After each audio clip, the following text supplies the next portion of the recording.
7 de la mañana con 52 minutos. Saludamos con nuestro primer invitado, el economista Diego Borja. Nos acompaña vía telemática, exministro de Finanzas. ¿Cómo está, economista? Qué gusto saludarle, bienvenido. Le acompañamos a Alexis Moncayo, quien le habla, Licenia Espinel. Finalmente, esta ley y la primera aprobada por la Asamblea Nacional, enviada por iniciativa del presidente Noboa, ya ha sido publicada en el registro oficial y presenta varios cambios. Hay alertas de sectores como la CONAIE, por ejemplo, que dicen que esta normativa va a abrir la puerta a las privatizaciones. No obstante, para el gobierno será una herramienta para generar empleo y conseguir algo de liquidez. ¿Cuál es la opinión que usted tiene una vez que ha sido ya esta ley está en vigencia? Buenos días, bienvenido. Buenos días, Licenia, buenos días, Alexis. Un saludo para toda la audiencia. No creo que la ley contribuya a resolver el problema enorme que tiene el gobierno de financiamiento. En los considerandos justificativos y algunos antecedentes que señala el propio gobierno en la ley, como la envió a la Asamblea, dice que en términos netos espera recaudar alrededor de 800 millones de dólares. El hueco fiscal es de casi 4.000 millones de dólares, 3.500. La necesidad de financiamiento es de 10.000 millones de dólares. Es decir, no es una ley que va a contribuir, según lo que el propio gobierno dice, a resolver el problema. Algo ayudará, algo apoyará, pero no va a resolver el problema. Entonces, por el lado de el financiamiento, no es el meollo del asunto en la ley. Creo que hay otros aspectos, y el otro, el que usted menciona, que esta ley va a contribuir al empleo y tal, creo que tampoco es así.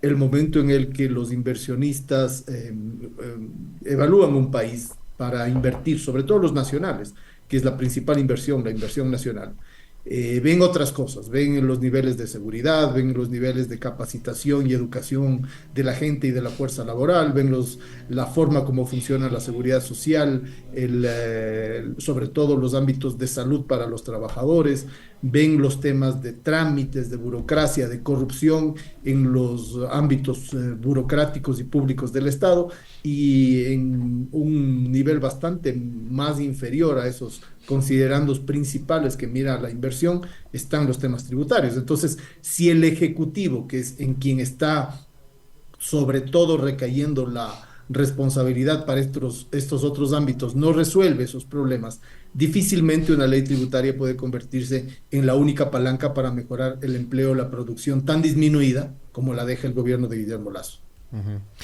En materia de recaudación tributaria, economista, buenos días, qué gusto saludarle. En materia de recaudación tributaria, a propósito de la nueva remisión, ¿se esperaría que sea inmediato, que los grandes deudores del fisco en el país se acerquen a pagar justamente para beneficiarse de estas concesiones que ha hecho nuevamente el Estado? ¿Cuánto podría recaudar de forma inmediata y con cuánto podría contar el gobierno del presidente Noboa en el primer trimestre del próximo año? Bueno, las perspectivas que tiene el gobierno con esta remisión otra vez de multas, intereses y recargos sobre los empresas y ciudadanos que no han pagado impuestos, que son morosos, digamos así, a quienes se les estaría perdonando estos multas, recargos e intereses a cambio de que paguen la base de su tributación, el capital, si ustedes quieren. Espera recaudar 900 millones de dólares a lo largo del año 2024. Si lo ponemos en términos trimestrales, digamos alrededor de 300, 200 en el primer trimestre, que es cuando podría empezarse nuevamente la recaudación. No es otra vez la forma en la cual van a resolver los problemas fiscales. Si logran el objetivo de 900 millones, será un objetivo bastante grande. Ahora, vale la pena señalar, han habido en el Ecuador otras remisiones tributarias, y vemos que muchas de las empresas y de los deudores del SRI que ya se habían acogido a esas remisiones tributarias no han pagado. Entonces, históricamente tenemos aquí que estas remisiones, que son una mala señal desde mi perspectiva, muy mala señal, porque quienes pagan impuestos, quienes cumplen con sus obligaciones tributarias, quedan como giles el momento en el cual se dice, bueno, vamos a hacer una nueva remisión a quienes no han pagado y les vamos a perdonar todos los recargos, multas de intereses que deben al SRI. Entonces, históricamente ya ha habido estos procesos, no se han logrado los objetivos que se tienen, y no han sido siempre en los niveles que el gobierno espera. Algo ayudará, eso no se puede negar, algo ayudará, pero definitivamente no es que va a hacer la panacea para resolver el problema fiscal. Tiene la razón, economista Borja Laconay, en el sentido de que esta normativa podría facilitar la privatización de empresas públicas y sectores estratégicos. Bueno, mire, el tema de la privatización está planteado en la agenda del bloque de poder que ha venido gobernando el Ecuador desde hace 6 años, está planteado. Si recordémonos que en los últimos años han tenido intenciones de privatizar muchos ámbitos de los activos del Estado, han intentado privatizar el Banco del Pacífico, han intentado privatizar porciones de la electricidad, de la energía eléctrica, del ámbito petrolero, etcétera. Eso ha estado en la agenda de este grupo que ha venido gobernando, y vamos a ver hasta dónde el gobierno de Noboa está cercano a este mismo grupo, a este mismo objetivo, a estos mismos personajes, a estos mismos voceros que continuamente desprestigian la acción de lo público, desprestigian la acción del Estado en un momento cuando más Estado se necesitaría, y pretenden pasar esto al sector privado. Ha enviado el gobierno del presidente Noboa una nueva ley urgente, ¿no? Esta nueva ley de eficiencia energética que le envió ayer. No he tenido todavía la posibilidad de revisarla, pero me temería que ahí también hay ciertos intereses de privatizar porciones de la energía, como él lo anunció en su campaña. Vamos a ver si esto está en la ley, en los próximos días lo sabremos bien. Y la ley tributaria habla de todo el aspecto de las zonas francas.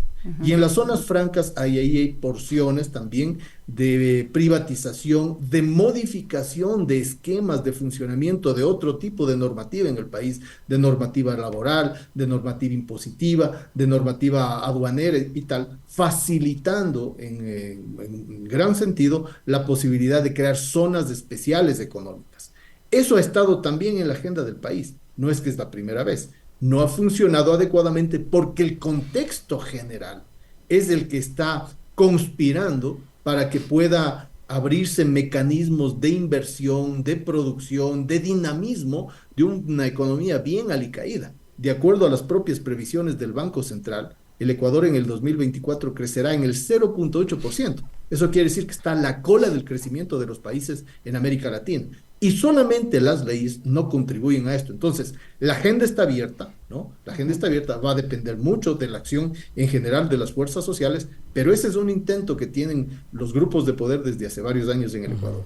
Economista, ¿cuánto influye la situación? Yo en el comentario anterior hablaba justamente sobre el tema de la crisis de seguridad y la violencia que vive el país. ¿Cuánto influye también en la coyuntura actual eso para que, digamos, las inversiones que uno esperaría que las hagan propios y extraños, nacionales y extranjeros, en realidad se lleven a cabo, ¿no? Es decir, un país tan violento como el Ecuador, con 7.500 muertes al año, ¿es un lugar atractivo para invertir, o el gobierno, a la par de haber ya generado en la Asamblea la aprobación de esta ley, va a tener que también dar las garantías necesarias como para que, por ejemplo, el sector turístico se arriesgue a invertir en el Ecuador en mejores condiciones? Definitivamente es así, Alexis. Mire, primero, la inversión más importante en el Ecuador es la inversión de los nacionales. Siempre ha sido así. Ocasionalmente, por ejemplo, cuando se construyó el oleoducto de crudos pesados, la inversión extranjera fue importante. Pero básicamente el grueso de la inversión importante en el Ecuador es de inversión nacional. Y a quien primero hay que atraer, a quien primero hay que incentivar, a quien primero hay que dar garantías, es a la inversión nacional. El inversionista se fija en estos temas que usted menciona, temas de seguridad y los otros que yo mencioné, para poder arriesgar sus capitales. Evidentemente, en un país catalogado por Inside Crime, esta organización que se fija en el desarrollo de los procesos de crímenes y violencia a nivel mundial, le ponen el 5º puesto al Ecuador, a nivel mundial, de los países violentos. Entonces, ¿cómo va a convertirse en un país atractivo si es que el tema básico, que es la seguridad física de la gente, no está garantizado? En los últimos días hemos visto como un cónsul de un gobierno extranjero le han secuestrado. Es un personaje además que genera acción empresarial en el Ecuador. Entonces, ese tipo de acciones evidentemente desincentivan, expulsan, excluyen la posibilidad de generar inversión. Y eso está en manos ¿de quién? Del Ejecutivo. Eso está en manos del Ejecutivo, no necesita ni siquiera pasar leyes. Muchas de sus acciones están en su ámbito. Entonces, si quiere empezar a resolver el problema económico, el problema social, Lasso le deja al Ecuador con los peores números desde hace mucho tiempo, 27% de pobreza. O sea, retrocedemos 13 años para atrás. el nivel de indigencia, 2 dígitos, 11%.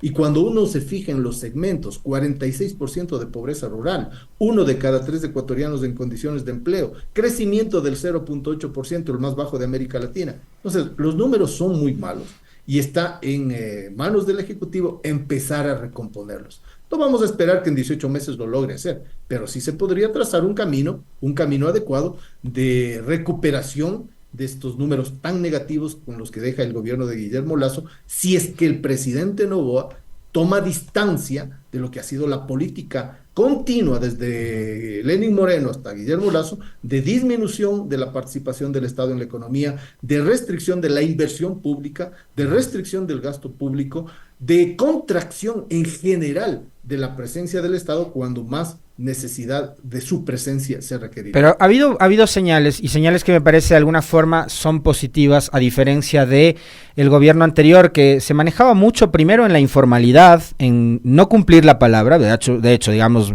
Lasso ni como político, ni como presidente, ni como nada, era un hombre que tenía palabra, ni le daba valor a la palabra. Pero fíjese, economista, que hay, digamos, señales como por ejemplo estas, que de hecho ya se han concretado con los gobiernos locales durante la visita y la reunión que hiciera la prefecta de Pichincha y presidenta del Congope, Paula Pavón, a Carondelet. Hubo un ofrecimiento de Noboa y ese ofrecimiento empezó a cumplirse, ¿no? Digamos, va a honrar su palabra y el Estado va a cubrir la deuda histórica que tiene con los gobiernos autónomos descentralizados, lo cual implica también que estos van a poder invertir en sus territorios. Efectivamente, por eso digo yo, en la medida en la que el gobierno de Noboa se aleje de lo que ha sido el continuo de contracción, austeridad del gasto público, de la inversión, va a poder recuperar la economía. También hay otra buena señal cuando en los últimos días el ministro de Economía ha dicho que no van a optar por el despido masivo de trabajadores al final del año. Es un buen anuncio, porque esta política que han tenido ya en un continuo, Moreno y Lasso, de contraer lo público, la inversión, el gasto, despedir trabajadores, etcétera, empleados, no ha sido la mejor. Entonces, si Noboa toma distancia de lo que ha sido la política continua de Lasso y Moreno, toma distancia de lo que han sido los preceptos extremadamente rígidos del Fondo Monetario Internacional, que son austeridad y contracción, puede de alguna manera recuperar una economía y una sociedad muy alicaída. Estos anuncios que está haciendo son una buena señal, pero bueno, tendremos tiempo para ver.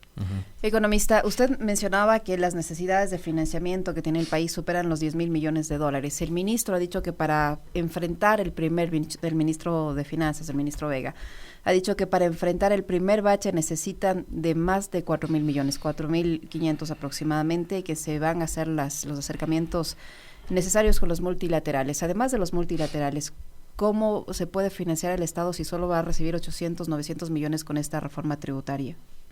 El Estado tiene margen de maniobra. Un aspecto muy importante es la recuperación de la capacidad de producción petrolera. También muy decaída en el gobierno de Lasso, a pesar de que en la campaña Lasso habría ofrecido subir de los 500,000 barriles diarios al 1,000,000 de barriles diarios. Al revés, lo que vimos es una contracción. Ese es un espacio importante en un momento en el cual además los precios se mantienen elevados. Es un ingreso importante para el Ecuador. Otro ámbito importante que tiene el gobierno y que no lo topó en la ley es el tema de las ganancias de la banca y del sistema financiero. Hemos visto anuncios de los propios medios de comunicación grandes, de las corporaciones de comunicación, donde señalan las inmensas ganancias que han tenido los bancos y en la ley no se topa. No se topa el aspecto del gasto tributario, que es el subsidio enorme que le da el Estado a ciertos sectores empresariales y a ciertos sectores de ingreso alto. Es decir, margen de maniobra tiene, además de, por supuesto, acudir al endeudamiento en multilaterales. Tendría que evaluar también el tema del endeudamiento bilateral con determinados gobiernos a los cuales no hay que satanizar, porque se han convertido en apoyos importantes en determinados momentos para la economía nacional. Entonces, ¿de qué depende aquí más bien que la economía pueda empezar un camino de recuperación? Es que esas fuentes de financiamiento que sí existen, porque oímos todo el tiempo a los neoliberales decir, no existe, hay contracción, no hay de dónde, no hay plata y tal, pero sí hay plata para otras cosas. Hay un margen de maniobra, dependerá de en qué se usa ese dinero. Si se usa para la inversión, si se usa para recuperar la capacidad productiva, para contratar a empresas privadas nacionales que puedan contribuir a la asignación de inversión pública, evidentemente vamos a tener una recuperación del dinamismo económico. Pero si solamente se utiliza para repago de deuda, para resolver temas de arbitrajes internacionales, etcétera, evidentemente ese dinero no ayudará. Ante la falta de liquidez, ante la falta de recursos, ya, digamos, hay voces como, por ejemplo, Alberto Dají, que usted recordará perfectamente bien, economista, llegó en ese momento, etapa de transición con Noboa hasta Carondelet para reunirse con el equipo del expresidente Lasso, que aparecen y dicen nuevamente, como pasó en octubre del 19, como pasó en junio del 22, es momento de revisar los subsidios a los combustibles.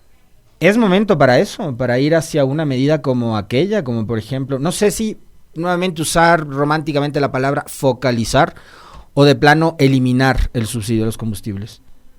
Mire, voces como Alberto Dají le hacen daño al presidente Noboa. Es un personaje que contribuyó decididamente a la quiebra financiera y económica del Ecuador a finales de los años 90. Es el responsable de la desregularización y liberalización del sistema financiero que condujo al final, en el año 99, al congelamiento de depósitos, a la quiebra masiva de bancos, etcétera. Entonces, personajes como él no le hacen bien. Veo que de alguna manera Noboa lo ha marginado, hace bien en marginar este tipo de voces. Yo creo más bien, Alexis, que es la hora de salirse del encuadramiento que ha tenido el pensamiento económico neoliberal de los últimos 6 años y pensar en grande. O sea, por ejemplo, en el caso de una ciudad como Quito, habría que pensar, por ejemplo, en inversiones masivas, pero no le estoy hablando de 2.000, de 3.000, de 10.000 millones de dólares para los próximos 5 años. En la Sierra Ecuatoriana, de pensar en inversiones masivas para la recuperación de la agricultura, de la producción alimenticia, de todos los sistemas colaterales que necesita una producción masiva, igualmente de 10.000 millones de dólares. Claro, van a decir, ¿y de dónde sacamos la plata? Del mismo lugar que han estado sacando la plata para asignar a otro tipo de acciones que no generan dinamismo a nivel nacional, pero sí generan bolsillos llenos a determinados grupos, sobre todo financieros a nivel nacional e internacional. Entonces, una vez más, no es que no hay dinero, es necesario salirse de una caja en la que siempre se acude a lo mismo. Vamos a quitar los subsidios a los combustibles, al gas, a la gasolina extra. No es ese el momento, porque si no se sale de esa caja, el Ecuador va a seguir a la cola del crecimiento de América Latina, como está sucediendo en este momento. O salimos de lo que siempre se ha hecho, de lo que se ha hecho especialmente en los últimos 6 años, o simplemente vamos a tener el mismo resultado, que es decrecimiento, pobreza, disminución del empleo, etcétera. En el caso de Quito, me llama profundamente la atención la cifra. El economista Borja dice 10.000 millones de dólares de inversión. Digamos, a mí una cifra tan grande, tan alta, digamos, lo primero que se me ocurre es quizás aquel proyecto que lo mencionaba hace unos días el alcalde Muñoz, de extender el servicio del metro hacia determinadas zonas y sectores. ¿Podría ser enfocado, por ejemplo, en proyectos de movilidad como el metro, o en qué otras áreas, qué otros giros podría provocar la capital inversiones de tal magnitud? Y mire, y le llama la atención, Alex, precisamente porque hemos estado acostumbrados a pensar en pequeño. Aquí hay que pensar realmente en grande si queremos resolver los problemas, porque cuando pensamos en grande, bueno, entonces empezamos a decir, necesitamos asignar tal cantidad de recursos, empecemos a ver las fuentes de dónde se lo puede hacer. Temas de movilidad en Quito, no solamente el tema del metro, los trenes de cercanías con los valles, temas de limpieza del río Machángara, ese proyecto muy bonito y muy importante que existe para la limpieza del río, temas de constituir en Quito sistemas, por ejemplo, de producción de elementos de innovación, de tecnología avanzada, de conocimiento, que además son formas de alar otros ámbitos que requiere la capital en el tema de capacitación, de innovación, de educación, etcétera. Es decir, pensar en grandes temas turísticos en el caso quiteño, y claro, cuando uno dice 10.000 millones no es para el día de mañana, digamos, soñemos, 10.000 millones para los próximos 5 años, son 2.000 millones de dólares al año para la capital, una ciudad que tiene casi 3 millones de habitantes. Entonces, cuando ya lo ponemos en perspectiva, no suena tan grande. El problema es que hemos estado acostumbrados a pensar en pequeño. El alcalde de Quito está haciendo una excelente tarea, dando perspectiva, cumpliendo cosas, está muy bien, Pero si queremos realmente salir de este atolladero, de este embudo en el cual nos han metido los gobiernos neoliberales de Lasso y de Moreno, tenemos que pensar fuera de la caja. Y pensar fuera de la caja es no seguirle cargando el peso de la crisis a los más vulnerables, como ha sido la política en el último tiempo. Hay estimaciones, economista Borja, por parte del gobierno, que este periodo de racionamiento al que nos regresó el expresidente Guillermo Lasso, estos racionamientos de energía eléctrica, le va a costar al país en términos económicos alrededor de $600 millones. ¿Cree que ese nivel sea el adecuado de las pérdidas? ¿Podría ser mayor? Y en ese punto, esta ley de emergencia energética puede contribuir a enfrentar ese nivel de pérdidas. No me quiero pronunciar todavía, Licenia, sobre el tema de la ley energética nueva que ha mandado el presidente Noboa a la Asamblea, porque no la he leído bien. Ojalá no esté en línea con los anuncios que hizo en los dos debates, ¿no?, presidenciales, donde él decía que habría que privatizar determinados componentes, sobre todo de la transmisión, ¿no?, de energía. Ojalá no sea así, espero que no. Pero creo yo que cuando se cuantifican las pérdidas, las que hemos escuchado, básicamente se hace solo desde el ámbito de las cámaras y de lo empresarial. Pero cuando usted mira las pérdidas a nivel microeconómico, de las familias, de los hogares, de los estudiantes universitarios, de quienes utilizan continuamente la luz eléctrica para su trabajo, más todavía después de la pandemia, que se ha generalizado muchísimo el trabajo en línea y tal. Entonces, puede ser que esas pérdidas únicamente focalizadas hacia el sector únicamente empresarial sean mucho mayores en términos de la cascada de costos, de gastos que generan a nivel de, ya digo, los comportamientos más micros, ¿no? Entonces, el tema de la energía eléctrica es un tema crucial. Cuando la Revolución Ciudadana en su momento se planteó ese crecimiento energético importante, estaba en la vía adecuada, sobre todo en el siglo XXI, pues no se puede esperar crecimiento sin energía eléctrica. Y esta disminución que hemos tenido por negligencia comprobada del gobierno, sobre todo de Lasso, ¿no?, le está costando terriblemente al sector empresarial, al sector de los hogares, al sector gubernamental, le está costando enormes pérdidas que yo creo que se quedan cortas en la cuantificación que han hecho las cámaras. ¿Se nos termina el tiempo? ¿Ya? Yo sí quiero abordar con el economista Borja, porque me lo estaban pidiendo hace un momento en el comentario, pero nos quedaba ya minutos. Lo que está sucediendo en Argentina, 10 días le duró la luna de miel a Milei con su electorado, ¿no? Recordar que le sacó una ventaja importante de 11 puntos a Massa, pero también que durante el acto de posesión, el pasado 10 de diciembre, el hombre dijo clarísimo a su país de que no había otra salida que no sea el ajuste. Y ahora, lo provocado por esas medidas de shock, que tienen que ver con devaluación monetaria, suspensión de la obra pública, reducción de subsidios en energía y transporte, reducción de la plantilla del Estado, lo que significa que miles de argentinos se irán a la calle, reducción en el número de ministerios y secretarías, lo que significa también que miles de argentinos se irán a la calle, recorte de las transferencias a los gobiernos locales, eliminación de los derechos de exportación, etcétera, han significado que ayer Argentina entera convulsione y salgan a las calles a protestar, porque parecería que no les contaron o nadie les dijo lo que iba a suceder, pero es todo lo contrario, ¿no? Y se dejaron convencer de un interesante proyecto político y mediático publicitario como fue Milei.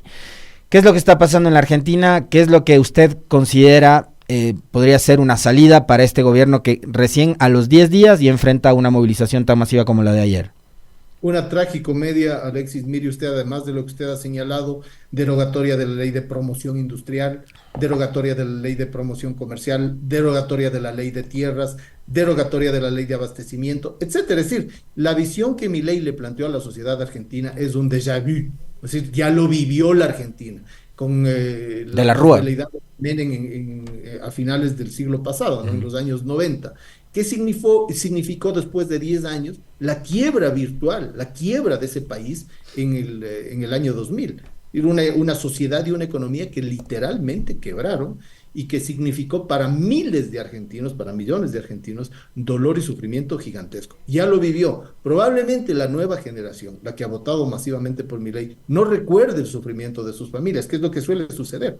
Muchas veces la ciudadanía y los pueblos no aprenden en un continuo histórico, porque se olvidan de lo que ya ha sucedido. Y hoy día lo que está haciendo Milei es básicamente lo que ya se venía detrás de ese discurso fanfarrón, en realidad, que ofrecía cosas y que mucha gente se creyó. Viene lo realmente duro, que es eliminación de los subsidios, disminución de los salarios, devaluación de la moneda. Hemos visto una devaluación, creo que más allá del 100% en la Argentina. ¿Y eso qué significa? Tremendos costos para una economía y una sociedad que ya venía en estado crítico. Eso es lo que detrás de ese discurso fanfarrón estaba realmente, y hoy día lo está viviendo. ¿Qué va a suceder? Evidentemente la sociedad argentina va a responder, y los equilibrios sociales que ya estaban rotos se van a romper mucho más, y la gobernabilidad va a ser muy complicada para el gobierno de Milei. Y a eso habría que mencionarle también y adherirle, digamos, la represión y lo que significa para la democracia argentina el tener un gobierno autoritario, como ya dieron muestras de ayer, de no querer tolerar a la crítica, a la movilización, a la protesta y a la opinión del resto de argentinos que no piensan como ellos. ¿Qué pasa con la democracia argentina? Es también lo que ya la vivió la Argentina. ¿Y qué podían esperar de un presidente que negó la represión, los desaparecidos, los asesinatos de la dictadura argentina? No podían esperar sino un comportamiento similar, y eso es lo que estamos viendo. La sociedad va a responder.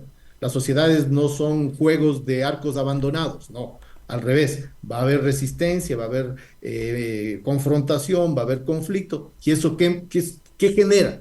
Más desequilibrio económico y social en un país tan lindo, además, como son nuestros países latinoamericanos, como es la Argentina.